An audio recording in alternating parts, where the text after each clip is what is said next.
Hey, what's up guys? Welcome back to this channel. I am Justin Colby, and on this episode, we're gonna talk about the 5 top businesses that you can start this year in 2021 after all this crazy COVID thing seems to be wrapping up. Stay tuned.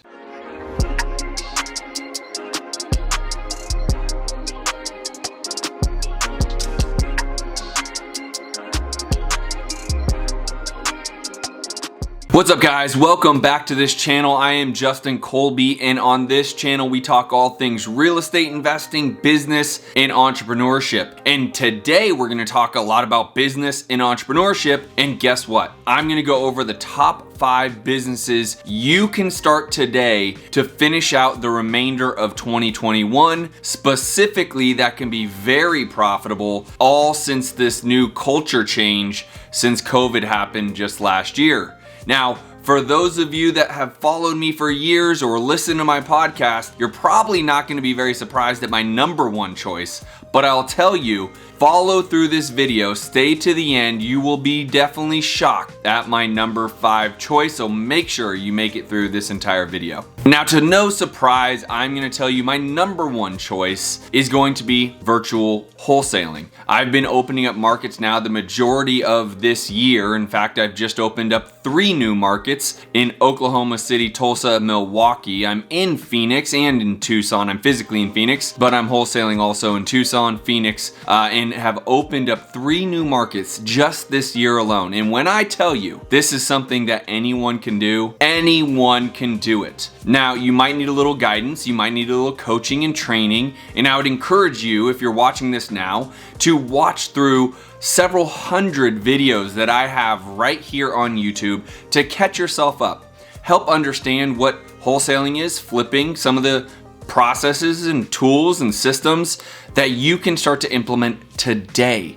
Virtual wholesaling is super simple, guys. You quite literally just need Google Maps and an application called Deal Machine. And between the two, you can quite literally virtually wholesale in any market with very little to no marketing budget. That's the key. You don't have to actually spend a ton of money on marketing by doing it this specific way. As a matter of fact, I do have a video named Virtually Driving for Dollars, which is virtual wholesaling, and I'd encourage you to go watch that. Understand more about virtual wholesaling and how simple it really is in today's times to simply build a virtual wholesaling business. As a matter of fact, just to prove my point even more, my local business here in Phoenix, we have made 95% virtual, as if we don't live here. Now, the only reason why we might actually still go meet with the seller or walk the home is for those sneaky competitors. If I feel like we might lose a deal to a competitor, then I'll have my team actually go visit with the homeowner, walk the home, or what have you, to make sure we can get the deal. But besides that, guys, you can absolutely start a very, very profitable virtual wholesaling business in any market across the United States. So the obvious number 1 is virtual wholesaling. Now, number 2 is something that you're actually watching me on. I actually would call it a micro influencer type of business. Now, you would want to create an LLC just like anything else, because the payments can come to your LLC, and it being an entrepreneur and a business owner, there are definitely tax benefits to having an LLC and potentially an S Corp so that you can pay yourself in a very specific way. Now, micro influencer doesn't mean you need to become Grant Cardone or Gary Vee. You can do it on a much smaller scale, and in fact, you can do it by starting a YouTube channel, starting a podcast, or other virtual and viral things like vlogging or blogging about a subject matter that you're passionate about and that you are very, very knowledgeable on. For example, you will see several hundred videos about real estate investing right here on my YouTube channel. It's because I'm very passionate and very educated on real estate investing. In fact, I also have a podcast called The Science of Flipping.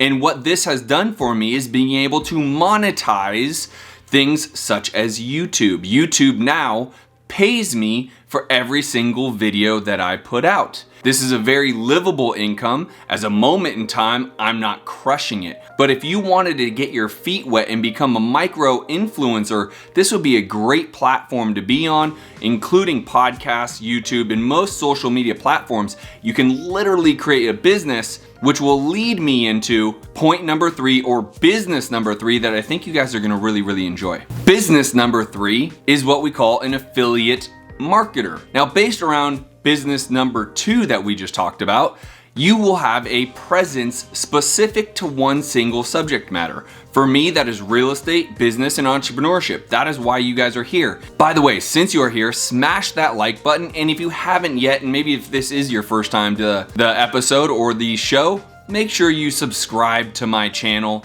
I'd really appreciate it. Now, with that said, back to what I'm talking about business number 3, which is being an affiliate marketer, because you can then develop an expertise and you be either a local expert or just an expert. Doesn't have to be local, it could be national.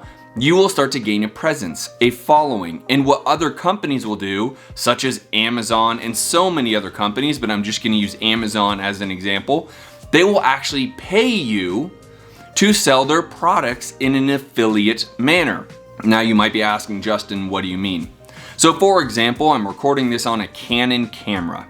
Now, I bought this Canon camera on Amazon, and what Amazon will do if I create the relationship is they will give me something like a 4 to 8% commission if I link my affiliate link to Amazon right here in the comments. Now, I'm not gonna do that. So don't go through my comments looking for a Canon link, but I can get paid from Amazon and so many other companies that I actually just create an affiliate link with them, and they will give me a percentage commission if that product sells. And because business number 2 is making or developing you to become a micro influencer, as you are doing these YouTubes or these podcasts or any of these streaming businesses, or I'm sorry, any of these streaming social media type platforms, you will have a following, and that following will take your suggestion, and if you say and promote a certain product and have an affiliate relationship with them, you will also be able to make money. Now, that is totally different than business number 2,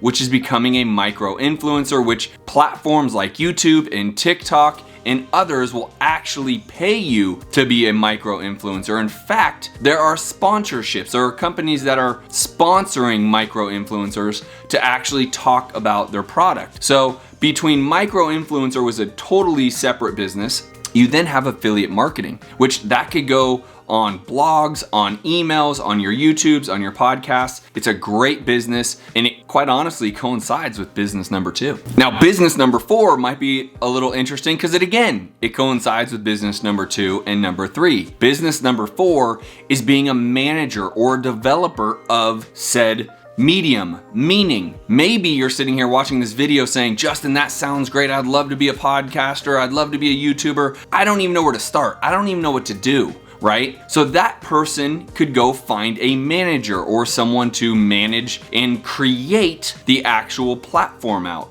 Meaning, I personally pay someone to edit this video, put this video up on YouTube, write the description, I give them the baseline, they write the description, and I pay them to do it. So let's just say your strengths are in management, social media, streaming videos, videography, you name it. You can actually create a business to find micro influencers such as myself, and you can actually go out and recruit them, or not recruit them, but sell them on using your service. Now, I have all those services. I'm always open to talk to anyone, but I do have someone that posts my podcasts after I record it. I do have someone who posts my YouTubes and my social medias, and I actually have a team that I pay, and some of them are actually in-house in my office that does all that for me. But this business number 4, is you could actually be that person. If you have an expertise in managing this, social platform, if you will, or creation of the social platform, you yourself can create a business that a ton of micro influencers just like myself would hire you and pay you to do so. I'm already doing it. That's why I know it works, because I look at the checks that I cut every single month and I think, man, that's a nice little business, especially if you have a couple of clients. And guys, here's what everyone's been waiting for. I told you to wait to the end because business number 5, I think, is a lot more creative and definitely outside the realm of what I usually talk about. By the way, if you're liking this, smash the like button for me. I'd appreciate it. Now, business number 5 is kind of unique, and it's something that I think really could go a far ways. Now, everyone's kind of heard of drop shipping. I think that's the obvious. And for those of you that don't know what drop shipping is, essentially you take a product that you found for kind of cheaper. Let's just say you found it at Walmart, for example, and you can post it on Amazon. You might have someone on Amazon who would buy it at a higher price. Well, you make the difference in the middle, right? And you never have to buy the product, and you never have to house the product, and you never have to do anything. It simply pulls from, let's just say, Walmart, gets sold over to your buyer on Amazon, and all the money transitions and you make money in the middle. Quite honestly, it's just like wholesaling properties. But with that said, what I would tell you is something a little new and creative is in the world of selling stuff off, there's a big need for someone to help those people. So I was talking to a buddy of mine and we were just talking about how like life has changed and coronavirus, and I was talking about the little things like on the weekends you don't go out to garage sales anymore. There's no estate sales anymore. There's none of that stuff because people don't want strangers walking through their home and being around them. And so just we were having this discussion, and I was kind of bringing up this idea that there could be a great marketplace for someone who could help them sell. So for example, if you were good at working eBay and you created an eBay platform for somebody who wanted to sell their goods and wanted to sell and flip goods quickly, and maybe that person was able to find things for cheap, they were able to buy them and they could flip them on eBay, but they really weren't technically savvy or technologically savvy, right? And so there would be a great place, and I'm not that person, but there would be a great place for you to build out that like management or creation of, hey, I have a service to give. I can create out your Etsy, or I could create out your eBay, and I can help you sell these products. I bet if you were to go on Fiverr and offered that right now, I bet there would be a great platform for people who really needed help with the technology of it all. I'm not great on eBay. Like, quite honestly, I got this massive itch to go invest in sports cards recently, and I love it, and it's fun, and there's a passion, it's fulfilling, and by the way, there's a lot of money in it. But the hard part is like tracking the spreadsheets, tracking what I put on eBay, selling it on eBay, taking the pictures, posting it. Like, that operational component is not what I want to do. I want to buy the cards, I want to open the packs, I want to, sell them, I want to keep some. But if there's someone out there, by the way, I found this person for this specific role, my wife, don't tell her. But ultimately, doing that back-end operational part would be a great business. And quite honestly, I think it would be a highly lucrative business because you could scale it. It would be at scale. Once you opened up kind of your process of whether it's Etsy or eBay or otherwise Craigslist, you could just replicate that for each one of your clients. And so I found that to be really cool. It's a great creative idea for you. I think it would be really, really profitable. I know because my wife essentially does it for my cards. Now, I don't pay her. I pay her in nice dinners and gifts, but I don't pay her in the way that you'd pay someone to manage it. But if that's of interest to you and you have a strong suit in that, I'd tell you to go on Fiverr, see who's interested. Now with that, guys, I hope you guys liked it. I knew the number 5 was gonna be a little off character, but I think there's a play there. Smash the like button if you like this. If you haven't subscribed yet, make sure you subscribe. And by the way, guys, before you go, if you are a real estate investor and look to level up and need some help in trying to figure out how to get your first deal or maybe get more consistent deal flow, and you want to talk to me and my team, go to thescienceofflipping.com, fill out the application. My executive team will talk to you. Make sure we're a good fit. Make sure I'm a good fit for you, you're a good fit for me. I'd encourage you to do that. And while you're there and filling out that application, make sure you let them know that you found this or you heard of this through the YouTube, so we at least know where you came from. Hopefully this finds you guys well and healthy. I'll see you on the new YouTube video. Peace.